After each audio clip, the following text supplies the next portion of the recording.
दोस्तों, तो आज हम बना रहे हैं तमिलनाडु की पारंपरिक मिठाई चंद्रकला, जो कि बिहार में भी काफ़ी बनाई जाती है। वहाँ पर तो ये इतनी पसंद की जाती है कि आपको क्या बताऊँ, हर गली में हर नुक्कड़ पर ये बनती मिलेगी। तो देखिए, इसे बनाने के लिए हमने क्या किया है। जो 2 कप है मैदा लिया है, यानी कि ये 300 ग्राम मैदा लिया है हमने नाप कर। और इसमें आधा चम्मच, जो छोटी चम्मच है, वो बेकिंग पाउडर लिया है। अगर आप मीठा सोडा ले रहे हैं तो 2 चुटकी मीठा सोडा लीजिए। मैं यहाँ पर बेकिंग पाउडर यूज़ कर रही हूँ। अब देखिए, इसमें हमने एक जो बड़ी चम्मच है वो घी की ली है, देसी घी की। देसी घी से जो है ये खस्ता बनती है, और अगर आप ऑयल डालेंगे तो ये थोड़ी टाइट सी बनेंगी और बाद में नरम हो जाएंगी। तो इसलिए आप इसमें घी का यूज़ कीजिए, मोन घी का लगाइए। तो यहाँ पर ये जो है 30 ग्राम हमने घी यूज़ किया है। 300 ग्राम मैदा में हमने 30 ग्राम घी का मोन लगाया है। अब इसे पानी से हमें सॉफ्ट सा डो लगाना है, टाइट डो नहीं लगाना है, बिल्कुल सॉफ्ट डो हमें लगाकर तैयार करना है। ज़्यादा टाइट नहीं करना है, हमें सॉफ्ट सा डो लगाना है बिल्कुल हमें, जैसे हम रोटी का लगाते हैं वैसे ही। और फिर डो लगाने के बाद हमें क्या करना है, इसे गीले कपड़े से ढक कर रख देना है, या फिर आपको क्या करना है, कोई भी पॉलीथीन से इसे रैप कर देना है, और ताकि ये ऊपर से सूखे नहीं। जब तक ये हमारा सेट हो रहा है, हम एक पैन ले लेते हैं, उसमें 1 चम्मच घी लिया है हमने। और जो इसके अंदर की स्टफिंग तैयार कर रहे हैं, यहाँ पर 10 से 15 बादाम को हमने बारीक काट लिया था, और उसे अच्छे से हम रोस्ट कर लेंगे। और 10 से 15 ही हमने काजू लिए थे। ड्राई फ्रूट्स आप अपनी इच्छा के अनुसार डाल सकते हैं, और यहाँ पर 10 से 15 ही मैं यहाँ पर किशमिश यूज़ कर रही हूँ। तो देखिए, ये ड्राई फ्रूट्स आप अपनी इच्छा के हिसाब से ही डाल सकते हैं। और इसे जो है, इसके बाद हम क्या कहें, घर का बना हुआ हमने खोया यूज़ किया है, मावा यूज़ किया है इसमें, जो कि इसमें शुगर बिल्कुल भी नहीं है। इसे हम डालकर जो है थोड़ी देर के लिए पकाएंगे, जब तक ये मेल्ट नहीं हो जाता अच्छे से। मेल्ट होने के बाद हमें क्या करना है, इसे बिल्कुल ठंडा करना है। अभी इसमें शुगर ऐड नहीं करनी है, ठंडा करने के बाद ही हम इसमें शुगर ऐड करेंगे। अगर इसमें अभी शुगर ऐड हमने कर दी पकते जब इसे हम मेल्ट कर रहे हैं, तो वो बिल्कुल जो है पानी छोड़ देगी चीनी जो है। तो इसलिए हमें इसे बिल्कुल ठंडा करके ही इसमें शुगर ऐड करनी है। तो ये देखिए, हम एक प्लेट में ट्रांसफ़र कर लेते हैं इसे, और ट्रांसफ़र करने के बाद हम इसे ठंडा कर लें। जब तक ये ठंडा हो रहा है, हम अपनी मिठाई के लिए जो है चाशनी बना लेते हैं। उसके लिए हमने एक पैन ले लिया है, उसमें 1 कटोरी के करीब हम शुगर ऐड कर रहे हैं। शुगर ऐड करने के 1 कटोरी शुगर है, तो हम इसमें 3/4 कटोरी जो है पानी डालेंगे, यानी कि 1 कप शुगर 3/4 कप पानी। और इसमें थोड़ा सा हम येलो कलर का फूड कलर डाल रहे हैं। आप चाहे तो सेफ्रॉन भी इसमें डाल सकते हैं। अब इसमें तार की चाशनी हमें नहीं बनानी है, सिंपल जैसे ही हमारी जो चीनी है मेल्ट हो जाती है, उसमें थोड़ा सा इलायची पाउडर डाल देना, और हमें गैस को बंद कर देना है। तो देखिए, चाशनी हमारी बन गई है, उसे हम ठंडा कर देंगे। अब ये भी ठंडा हो चुका है। अब इसमें हमने जो अभी डाला है वो है कोकोनट पाउडर। कोकोनट पाउडर हमने जो पिसा हुआ लिया है, और इसमें थोड़ा सा इलायची डाली है हमने। और इसमें हम आधी कटोरी, यानी कि 3 से 4 चम्मच हम शुगर ऐड कर रहे हैं। तो कोकोनट पाउडर हमने 2 चम्मच के करीब ऐड किया है। तो देखिए, ड्राई फ्रूट्स आप अपने हिसाब से डाल सकते हैं, कम या ज़्यादा कर सकते हैं। शुगर हमने यहाँ 3 से 4 चम्मच ली है। अब इसे अच्छे से मिला लेंगे हमें इसे अच्छे से मिलाने के बाद इस तरह से करना है कि ये छोटी छोटी सी बॉल तैयार हो जाए, ताकि जो स्टफिंग करने में आसानी हो। बॉल हमें ज़्यादा बड़ी नहीं बनानी है, जितनी छोटी छोटी ही बॉल्स बनाकर रख लेनी है इस तरह से।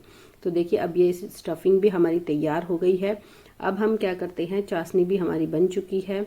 अब हमें इसमें जो है इसकी शेप बना लेते हैं चंद्रकला मिठाई की, जो कि बहुत ही मेन है। अक्सर ये बिल्कुल गुजिया की तरह ही होती है, लेकिन इसमें ये है कि हम जब आटा गूंथते हैं तो सूजी वगैरह ऐड नहीं करते हैं। गुजिया में हम क्या है, जो स्टफिंग के लिए सूजी भी डाल लेते हैं। तो इससे, अगर इसे प्रॉपर तरीके से बना रहे हैं तो इसी तरह से बनाया जाता है इसे। इसमें सूजी वगैरह ऐड नहीं की जाती, जिससे ये और भी थोड़ी सी गुजिया से डिफरेंट बन जाती है। तो चंद्रकला मिठाई गुजिया से इसीलिए थोड़ी सी डिफरेंट है क्योंकि उसमें कुछ इंग्रेडिएंट्स थोड़े से अलग हैं और उसकी शेप भी अलग है, अदरवाइज़ वो बिल्कुल गुजिया के जैसी ही है।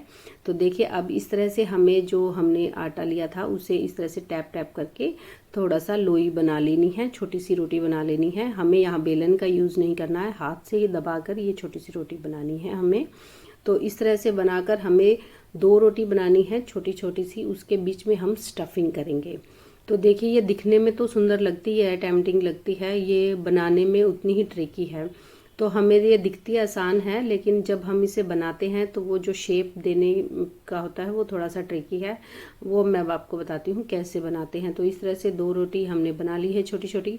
अब इस पर हम स्टफिंग रखेंगे। स्टफिंग रखने के बाद इन दूसरी रोटी को भी इसके ऊपर रख देंगे और इसे हल्का सा दबा लेंगे और दबाने के बाद इसे हाथ से जो है इस तरह से बिल्कुल अच्छे से दबा दबा के ताकि स्टफिंग ना निकले इसे अच्छे से चिपका लेंगे। इसमें हम कोई पानी का यूज़ नहीं करेंगे या किसी भी तरह की ग्लू बनाकर नहीं लगाएंगे आटे की।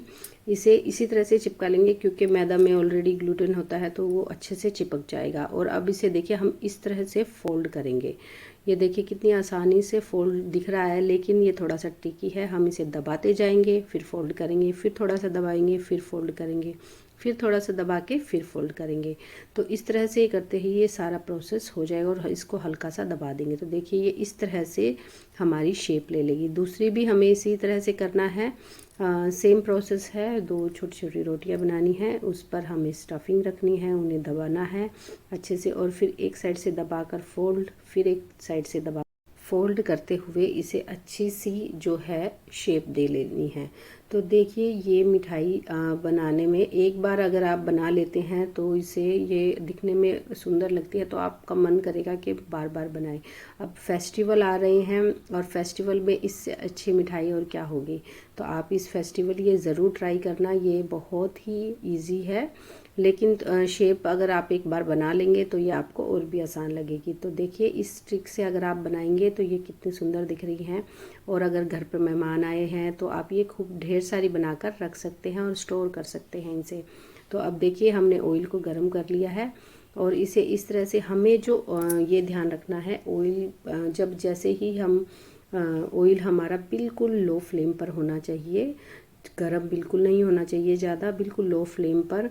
जिस तरह से हम मट्ठी वगैरह बनाते हैं उसी तरह से हमें इसे तलना है। ज़्यादा अगर तेज ऑयल पर आप इसे पकाएंगे तो ये अंदर से कच्ची रह जाएंगी। हमें बिल्कुल लो फ्लेम पर इसे धीमी धीमी आंच पर पकाना है। तो देखिए इसे पकने में कम से कम भी 10 मिनट लगेंगे जब आप इसे ऑयल में डालेंगे और अच्छे से खस्ता सी बनकर ये तैयार हो जाएंगी। देखिए हमारी जो चंद्रकला मिठाई है वो बनकर रेडी हो गई है। अब देखिए हम इसे सारी को निकाल लेते हैं और इसे जो हमने चाशनी बनाई थी उसमें डिप कर लेते हैं। चाशनी हमारी 1 तार या 2 तार की नहीं है, नॉर्मल चाशनी है, हमने चीनी को मेल्ट किया है।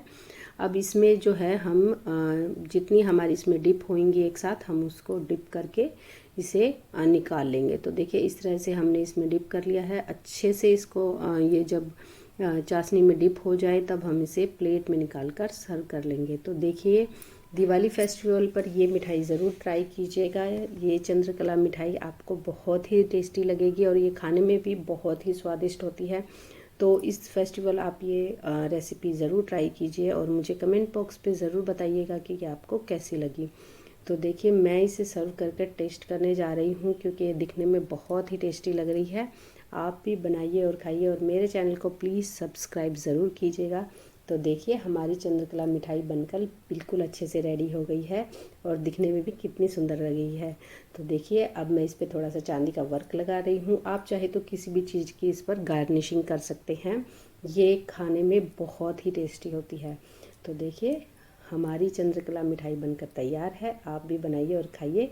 तब तक के लिए बाय बाय, हैप्पी दीपावली।